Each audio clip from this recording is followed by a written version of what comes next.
இஸ்லாமிய அமைப்புகள் ஒற்றுமையா இல்ல ஆளுக்கு ஒரு திசையில செயல்படுறாங்க அப்படின்ற விமர்சனங்கள் நிலவுது. இதுக்கு உங்களுடைய கருத்து என்ன? இதெல்லாம் தவறாக சொல்லப்படக்கூடிய ஒரு செய்திகள். அதாவது நம்முடைய நாடு ஒரு ஜனநாயக நாடு. ஜனநாயக நாட்டில் யார் வேண்டுமென்றாலும் அமைப்புகளை தொடங்கலாம். அமைப்பு தொடங்குவதற்கு தேவை ஒரு லெட்டர் பேடும் ஒரு ரப்பர் ஸ்டாம்பும் தான். ஆனால் இப்படி பல அமைப்புகள் தொடங்கப்பட்டாலும் அவை மக்கள் செல்வாக்கு பெற்று இருக்கின்றதா என்று கேட்டீர்கள் என்றால் நிச்சயமாக இல்லை.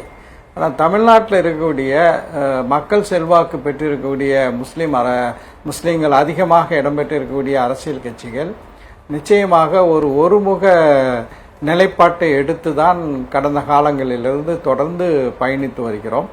அந்த அடிப்படையில் நீங்கள் பார்த்தீங்கன்னா இங்கே பல அமைப்புகள் முஸ்லீம் அமைப்புகள் இருந்தாலும் கூட மக்களுடைய சிந்தனை ஒருமுகமாக தான் இருக்கிறது. தமிழ்நாட்டில் ஒரு நல்லாட்சி தொடர வேண்டும், அரசமைப்பு சட்டத்தை சீர்குலைத்து மக்களுக்கு மத்தியிலே நிலவக்கூடிய சமூக நல்லிணக்கத்தை சீர்குலைத்து இந்த நாட்டை